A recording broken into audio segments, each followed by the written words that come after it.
스페인 문명 여행 이제 4강은 콘비벤시아 무어인이 만든 관용의 시대입니다.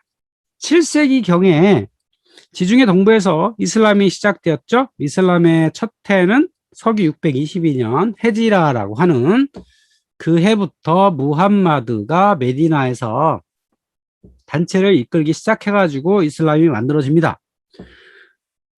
그런데 그 이슬람이 지중해 동부를 다 석권하고 아프리카 북부까지 영역을 차지하고 그러던 서기 711년에 북아프리카의 타리크 이븐 지야드라고 하는 사람이 군대를 이끌고 지브롤터를 건너 이베리아 반도에 침입을 했습니다. 그리고 5년이 지나서 북쪽 아스투리아스 지방을 제외하고 반도 모든 땅을 점령을 하게 되고요. 1492년 마지막 도시 그라나다에서 무어인이 철수할 때까지 이베리아 반도는 무어인의 땅이었습니다. 무어인은 누구냐면 북아프리카의 무슬림을 흔히 스페인 사람들이 무어인이라고 불러요. 여기 지브롤터라고 하는 사진 있죠? 타리크 이븐 지야드가 건너왔다. 그래서 지브롤터라고 하죠. 오늘날 영국의 땅이기도 합니다. 지브롤터는 그래서 타리크의 산을 뜻하는 아랍어 이름인 자발 타리크에서 유래를 했습니다. 자, 이베리아의 무어인 지배 역사를 간략하게 정리해 보면 이렇습니다. 711년부터 18년까지 아랍인과 베르베르족이 지브롤터 해협을 건너 반도 대부분을 정복합니다. 베르베르족은요, 오늘날 리비아, 알제리, 모로코 이쪽에 살던 유목민족을 베르베르인이라고 불러요.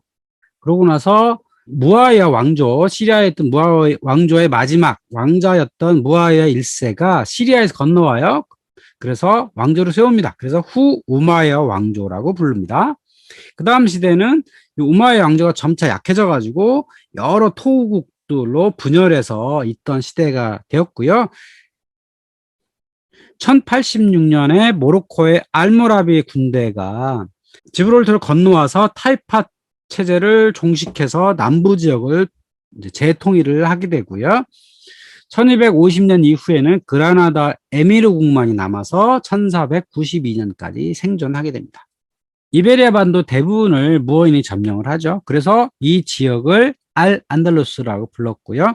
그 무어인들이 이베리아 반도를 대부분 점령한 다음에 피레네 산맥을 건너서 프랑스까지도 공격을 하죠. 그러다가 732년에 프랑크 왕국의 샤를 마르텔과 전투를 벌이는데 이 전투 이름을 뚜르 푸아티의 전투입니다. 그러니까 뚜르하고 푸아티의 두 번에 걸쳐서 전투를 치르게 되고요. 여기서 샤를 마르텔이 코르도바 총독 아부드 알라만을 이기게 됨으로써 무어인들은 더 이상 피레네 산맥 동쪽을 넘보지 않습니다. 그러니까 프랑스 땅이 별로 가치가 없어 그랬느냐? 여러 가지 사정이 있어요. 내부에 분열도 있었고, 그리고 프랑스 땅하고 이베리아 반도하고 상당히 지리적으로 다르거든요. 그러니까 이 무어인들이 활동하기에는 군사적으로 볼 때 이베리아 반도는 꽤 좋은 땅인데 프랑스 땅은 아무래도 습기가 많고 하니까 군사활동이 무의미하겠다라고 생각했는지 더 이상 동쪽으로 진군하지 않습니다. 그리고 내부 정비에 힘을 쓰죠.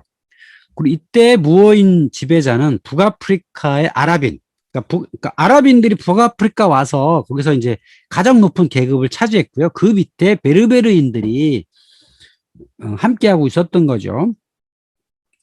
그러고 나서 이 우마야 왕조의 왕자 한 명이 우마야 왕조가 그 바그다드에 있었던 아바스 왕조한테 멸망을 당하거든요. 그 멸망을 당할 때 왕자 한 명이 시리아 병사들과 함께 코르도바를 건너와요. 그래서 이 지역이 이제 후 우마야 왕조라고 부르는 왕조가 탄생을 하게 된 건데, 그러면 이베리아 반도가 어떻게 이렇게 짧은 시간에 이 무어인에 의해서 점령을 되게 된 것이냐, 그 이유를 따져보면 몇 가지로 들을 수 있어요. 첫 번째는 아랍인과 베르베르인이 가졌던 강력한 전투력이었다는 거죠. 이 사막 지방에서 탁월한 기마 실력을 갖고 있었던 거죠.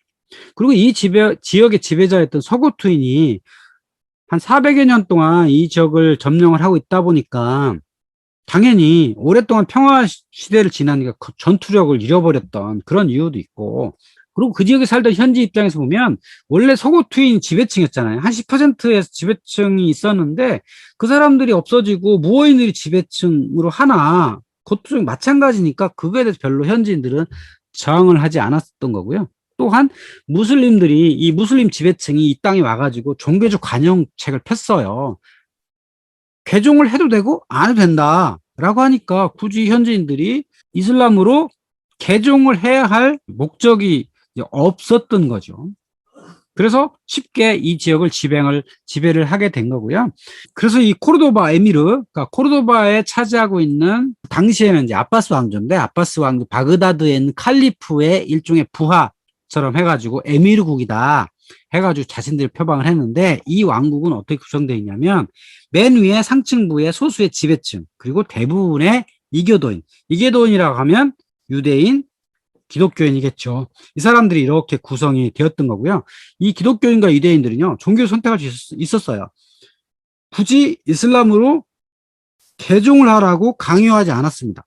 그러면 이슬람인들은 왜 개종하라고 강요하지 않았을까? 이 내목을 들여다보면 원래 무슬림들은 세금을 내지 않아요, 국가에. 2.5%의 기부하는 자발적 기부만 있고, 그다음에 이제 군대 가야 할 징집의 의무가 있는 거죠. 군사적 희생의 의미가 있지 세금을 내지 않거든요. 근데 이쪽에 살던 많은 사람들이 무슬림으로 개종을 하게 되면 세금이 줄어들잖아요. 그러니까 굳이 그 이교도인들을 개종을 시키지 않고 그냥 피지배층으로 남게 했던 거죠. 그래서 지배층과 피지배층 이렇게 구성되어 있고 종교는 선택할 수 있게 했다라고 하는 겁니다. 그래서 이 코르도바 에미르에는 북쪽에는 레온 왕국이 있었고 동쪽에는 프랑크 왕국, 카롤링 왕국이 있었다. 이렇게 볼 수 있겠고요. 그래서 이들은 동부 바그다드에 있었던 아바스조의 칼리프에 복종한 형태의 에미르다. 요즘 지금 중동 지방이 아랍 에미레이트라고 있잖아요. 에미르의 연합국이다. 그래서 에미레이트라고 부르는 거예요. 그래서 그 당시에 수도가 어디냐면 코르도바였는데 780년경에 세웠던 그 코르도바라고 하는 도시는요. 당시에 그 유럽에서 가장 큰 도시였고요. 전성기 시절에는 인구가 50만이었다. 어떤 학자는 100만 명이었다. 이렇게 말하기도 하는데 한 50만 정도가 적정하겠죠. 당시 유럽에는요. 10,000명을 넘는 도시가 없었다 그래요. 근데 이 코르도바는 50만 가량 되어 있었고 그 코르도바에 있었던 모스크는 당시 세계의 두 번째 모스크였다. 메카에 있는 그 모스크 가장 컸고 두 번째가 이 코르도바의 모스크일 정도로 대단히 큰 모스크였다라고 하는 겁니다. 지금도 그 모스크가 어느 정도 남아 있어요. 그 코르도바 지금 사진에 보시면 지붕이 쭉 있고 중간에 교회 같은 것도 있잖아요. 그러니까 원래 모스크였는데 이제 양쪽 가에 미나레트가 서 있었겠죠. 탑이 서 있었는데 그 미나레트는 없애버리고 이 모스크 중간에다가 교회를 이렇게 지어서 그 원래 모스크와 교회가 함께 있는 이런 모습을 보여준 거죠. 그래서 밑에 이제 1층에 가면 이렇게 기둥의 숲처럼 되어 있는 거예요. 그러니까 대단한 모스크를 가지고 있었다라고 하는 겁니다. 코르도바 이 시내에서 얼마 안 떨어진 한 10km 정도 바깥에 가면 메디나 아사하라라고 하는 작은 도시의 유적지가 있는데요. 이것은 아사하라의 도시라는 뜻입니다. 929년에 아브드 알라흐만 3세가 스스로 칼리프라는 걸 주장을 해요. 그전에는 아바스 왕조의 에미르였다가 이제는 홀로 서게 스스로 칼리프다. 칼리프라는 게 그 종교와 왕을 겸한 사람이 이슬람 사회에서 가장 높은 사람이 칼리프거든요. 그러니까 원래는 칼리프는 한 명이어야 되는데 이게 분열이 된 거죠. 그래서 알라흐만 3세 나도 칼리프다라고 주장을 하면서 이제 자신만의 정치를 폈고 그리고 나서 그 자기가 사랑하는 아내인 아사하라를 위해서 도시를 하나 지은 거예요. 이게 바로 아사하라 도시에서 메디나 아사하라고 하는 겁니다. 이게 19세기에 발굴이 돼가지고 오늘날 이렇게 유적지를 볼 수가 있는데요. 여기에 보면 이베리아 반도 특유의 건축 양식으로 이렇게 만들어져 있습니다. 흡사 인도에 있는 타지마할하고 비슷하죠. 타지마할도 마할 왕비를 기리기 위해서 다 지은 거잖아요. 그러니까 이것도 메디나 아사하라도 아사하라를 위한 도시다. 이렇게 만들었던 겁니다. 코르도바 토후국이 점차 힘이 약해져가지고 각 지역에 있던 이 부족장들을 통치하지 못할 정도로 아주 약해집니다. 그래서 그 지역의 부족장들이 각자 세력을 갖고 있었던 시대를 타이파 시대라고 해요. 그래서 여기 지도에서 보시면 사라고사, 똘레도, 바다오스, 그라나다, 코르도바, 뭐 세비야 이렇게 작은 나라들로 이렇게 분열이 됩니다. 자, 이렇게 분열이 되면 어떻겠어요? 힘이 없겠죠. 특히 북쪽에는 이제 기독교 공국들이 막 등장을 하고 있었거든요. 그 서쪽에 보면 레온 왕국, 카스티아 왕국, 나바라 왕국, 아라곤 왕국, 카탈루냐 백장령 이런 것들이 이 강력한 군사력을 가진 기독교 공국들이 북쪽에 있는데 남쪽에 이렇게 이슬람 나라가 이렇게 작은 나라로 있었으니까 이 북쪽의 기독교 공국들을 쉽게 먹힐 거 아니에요. 그런데 기독교 공국들을 쉽게 이걸 먹질 않았어요. 왜? 남쪽에 있는 이 이슬람의 땅이 상당히 경제적으로 풍요로웠거든요. 그러니까 말하자면 황금알라는 거위에 배를 가르지 않았던 겁니다. 그냥 놔두고 여기서 조공을 받는 걸로 체제를 유지해요.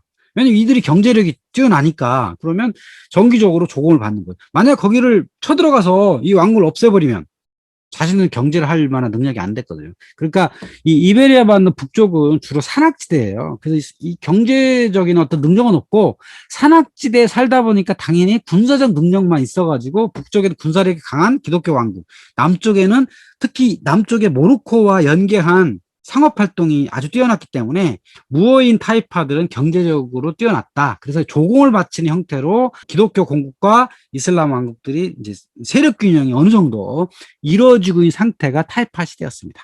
이 시대에 등장했던 유명한 인물이 있어요. 그러니까 스페인 하면 누구냐? 스페인의 영웅이 누구냐? 그러니까 유럽의 각국들은 각 나라에 전설상의 영웅들이 있게 마련이거든요. 그 영웅의 원조는 헤라클레스고 그 각 나라에는 어떤 왕은 아니지만 왕 밑에 주로 장군들이 아주 대단한 어떤 군사적 업적을 남긴 영웅들이 있게 마련인데 스페인의 영웅 누구냐면 엘시드라고 하는 사람입니다. 이 사람은 영화로도 많이 만들어져요. 여기 찰튼 헤스턴 주연의 영화도 이렇게 있는데요. 근데 이 사람은 영웅은 영웅인데 약간의 변절자였던 캐릭터도 갖고 있는 영웅이에요. 그러니까 원래 이 사람의 이름은 로드리고 디아스 데 비바르라고 하는 이름을 가졌는데 엘시드, L은 정관사고 시드는 경, 그러니까 위대한 인물, 영웅 뭐 이런 뜻으로 그러니까 존칭으로 붙여진 게 엘시드예요. 근데 이 사람은 원래 카스티아 사람이고요. 알폰소 6세 치하에서 장수했는데 워낙 싸움을 잘해요. 그래서 이 이슬람 타피아 사람들과 치열한 어떤 싸움을 해가지고 승리를 여러 번 거둬요. 근데 이 사람이 이제 권력이 높아지니까 알폰소 6세가 이 사람을 추방을 해버렸어요. 그러니까 추방을 하니까 먹고 살려고 어디로 가냐면 사라고사로 갑니다. 사라고사는 당시에 무어인의 그 땅이었거든요. 그 무어인의 왕한테 가가지고 또 충성을 해요. 거기서 용병으로 기독교인들하고 싸워요. 하나 싸우니까 도저히 안 되겠거든. 그래서 알폰소 6세가 다시 불러요. 우리 와라.